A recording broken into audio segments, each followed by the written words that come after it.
Hello कि खबर सकलोरे आशा करो सकलो भाले आछे। आज লৈ আহিছো আপোনালোকৰ ওচৰলে মিছৰ পৰা দুটা প্ৰডাক্ট আৰু মিছৰ প্ৰায় প্ৰডাক্ট লও মই, কিন্তু আজিলৈ মই ভিডিও বনোৱা নাই। ভাবিছো এতিয়াৰ পৰা মই হল ভিডিও বনাম। আপোনালোকে কমেন্ট কৰি জনাবচোন বাৰু মিছৰ প্ৰডাক্ট বিলাকৰ হল ভিডিও দিলে আপোনালোকে ভাল পাব নেকি, আৰু যদি ভাল পাব তেতিয়ালে কমেন্টত জনাই দিব দেই। আৰু প্ৰথমটো পাৰ্সেল মই ওপেনিং কৰিলো। ইয়াৰ পৰা ওলালে তিনিটা খৰাহি, মই খৰাহি বুলি কৈছো, আৰু সাইডতে এডাল হ্যান্ডেল আছে। ইয়াত আপোনালোকে ইয়াত সাইডৰ ফালে ফুটা ফুটা এনে ধৰণে কৰি দিয়া আছে যাতে পানীটো খৰকি যায়। চাউল ফলমূল শাক-পাচলি সকলো ধৰণৰ বস্তু আপোনালোকে থুব পাৰিব ইজিলি। আৰু সেকেন্ড পাৰ্সেলটো লৈ আহিছো একেবাৰে প্ৰয়োজনীয় পাৰ্সেল। এনেকুৱা এবিধ কিচেনত থাকিলে সকলোৰে একদম ইজি হৈ পৰে, আৰু একদম কম ৰিজনেবল প্ৰাইসত লৈ আহিছো যাতে আপোনালোক সকলোৱে ল'ব পাৰে। এয়া সেকেন্ড পাৰ্সেলটো ওপেনিং কৰিলো। ইয়াত আছে এটা চপাৰ, আৰু যেটো আমাক সকলোকে বহুত দৰকাৰ হয়।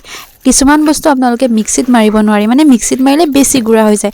আৰু যদি আপোনালোকে বিলাহী বা পিয়াজ চপ কৰিব বিচাৰে তেন্তে আজি অৰ্ডাৰ কৰি লওক এই মিনি চপাৰটো।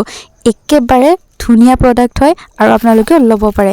আৰু কেনে ধৰণে তাক ইউজ কৰে মই আপোনালোক দেখাইছো। প্ৰথমতে বাটিটো উলিয়াই ললো, আৰু ইয়াত এডাল আছে ষ্টেম, এডাল উলিয়াই ল'ব লাগিব। ইয়াত এটা লক আছে, সেই লকটো যেতিয়া আপোনালোকে আনলক কৰি দিব এইটো খোল খাই যাব। চাবচোন এয়া দেখিছেনে মেজিক, তো খোল খাই গ'ল। এতিয়া আপোনালোকে চপাৰটোৰ ভিতৰত ব্লেডখন দি প্ৰথমতে ঢাকনিখন লগাব লাগিব। আৰু মই দৌৰাদৌৰিতে ভাবিছিলো ঢাকনি নিদিলে হ'ব, ঢাকনিখন পিছত, কিন্তু ঢাকনিখন আগত লগাই ল'ব।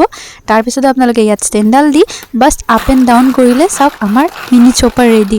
আপোনালোকৰো সুবিধা হ'ব। তো আজি অৰ্ডাৰ কৰক, আৰু যদি লিংক লাগে তেন্তে কমেন্ট কৰিব। তো আজি ভিডিওটো কেনেকুৱা পালে জনাব।